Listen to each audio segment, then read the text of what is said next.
Hello, everybody, and welcome to the match review between Barcelona and Atletico Madrid. In this match, Barcelona lost 1-0, and in my opinion, it was a very average performance. Unfortunately, there were some injuries that could have a big effect on the team as we progress through the season. And without further ado, let's get into it. So, starting off with the starting lineup, it was Ter Stegen in goal, Sergi Roberto at right back, Piqué and Lenglet, the two center backs, Jordi Alba at left back, and in the double pivot you had Frenkie de Jong and Pjanic, and then the four attackers was Pedri at left wing, Dembele at right wing, and Messi and Griezmann, the two center attackers.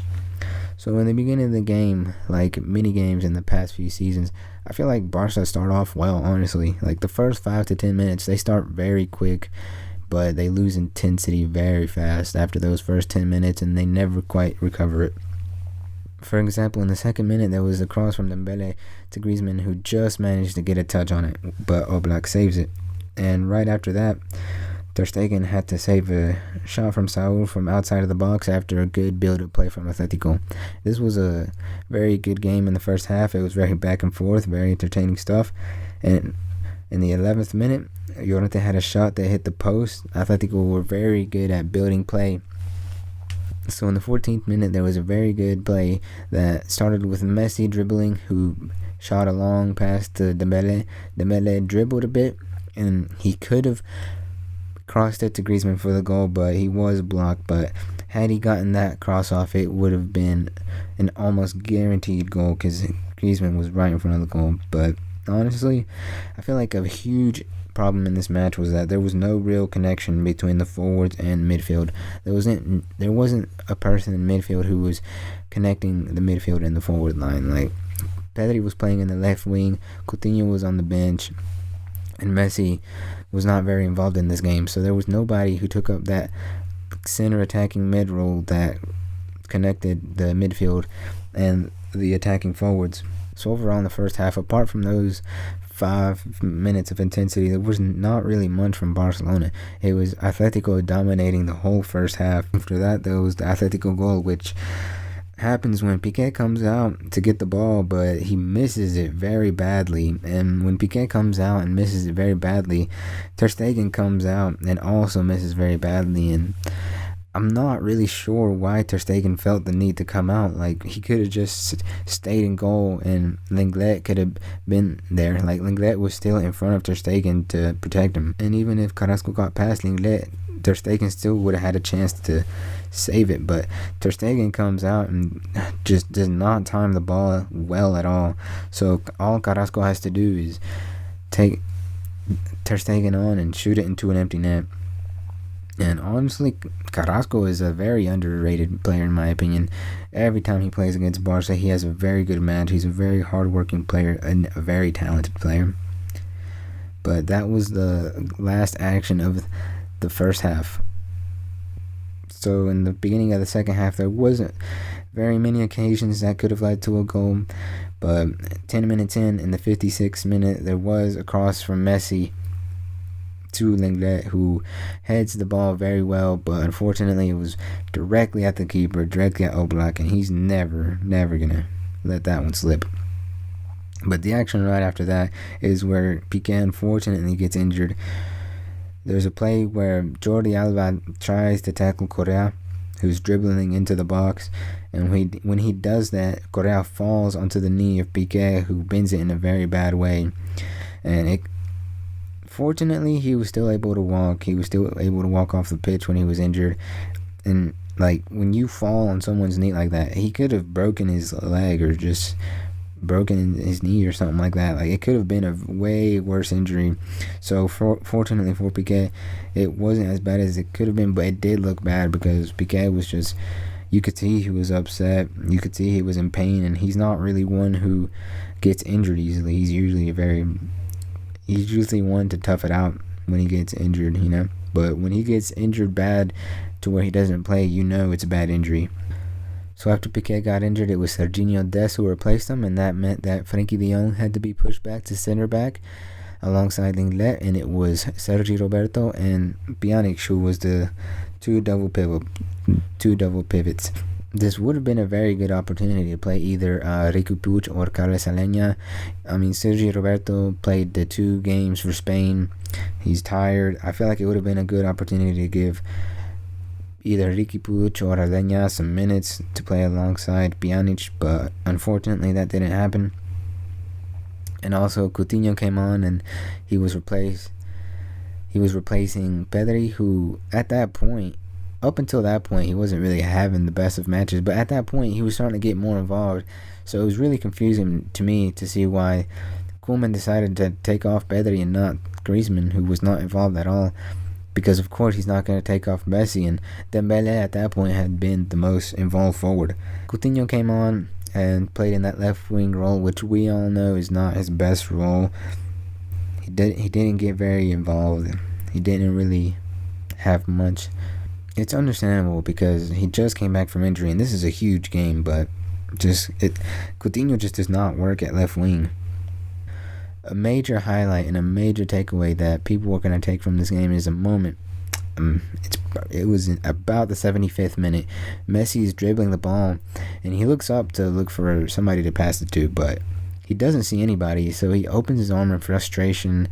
And overall in this game, he just looked so frustrated, and you can understand why. Nothing was really working out. All the talk of the media that he's not really accepting Griezmann and trying to help Griezmann, and he said it himself, he's tired of being the problem of everything, and it's understandable why he's frustrated, you know.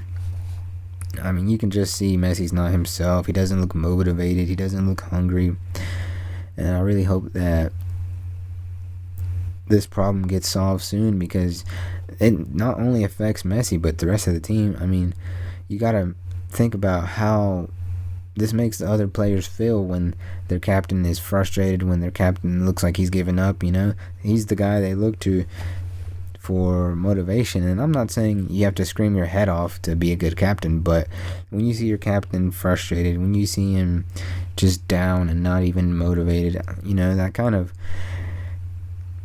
doesn't inspire much of a motivation in you, and I would imagine it has the opposite effect where it demotivates you and you just feel bad. But overall in that second half, I would say Atletico dominated, just like the first half. The whole game, Atletico were dominating.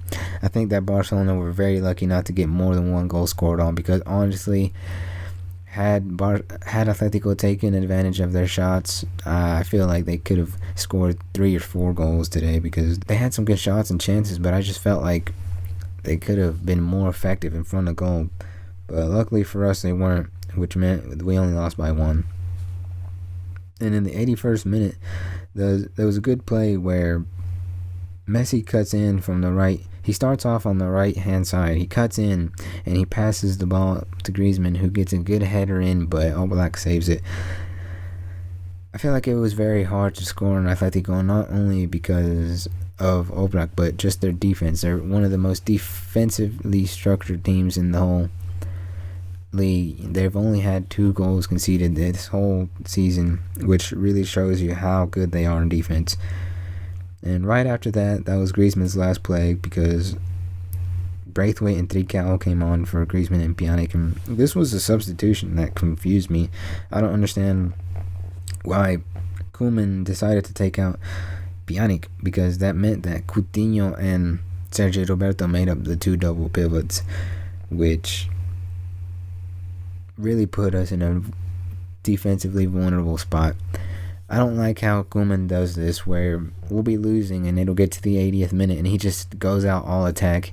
He puts out like a FIFA formation where it's all attack and no defense whatsoever.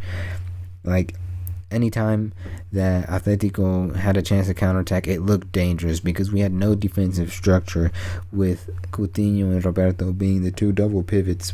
Close to the 90th minute, Sergio Roberto had a shot that deflected and almost went in the direction of goal, but unfortunately in the 5 additional minutes he got injured, which meant he had to come off and we had no subs. But this isn't a very good situation with Piqué and Sergio Roberto both being injured.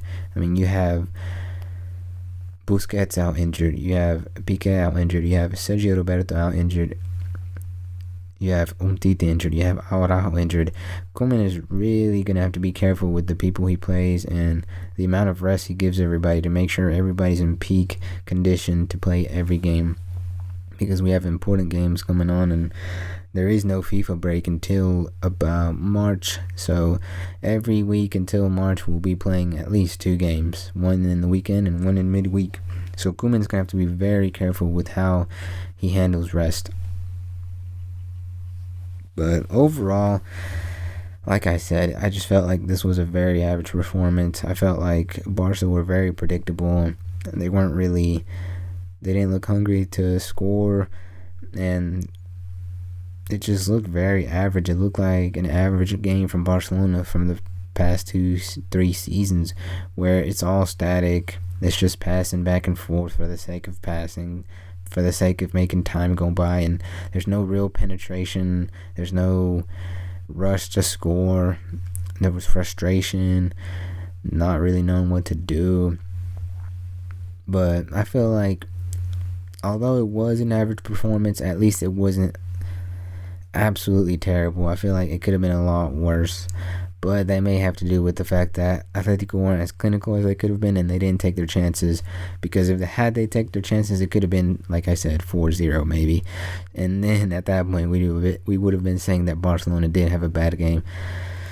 So honestly, maybe they did have a bad game, but I just feel like it was the average Barca game that we've been seeing for the past few years. Nothing special, very average. And lastly, I want to leave you guys with a few questions. Why do you guys think that Koeman makes the subs that he does? Like, for example, when Pedri was finally starting to get into gear, why do you feel like Koeman took him out? And why do you feel like instead of putting either Ricky Puig or Alenya in the double pivot, he just left Sergi Roberto and Pjanic? And then instead of taking off Griezmann and Dembele, he takes off Pjanic. It makes no sense, like some of the substitutions he makes.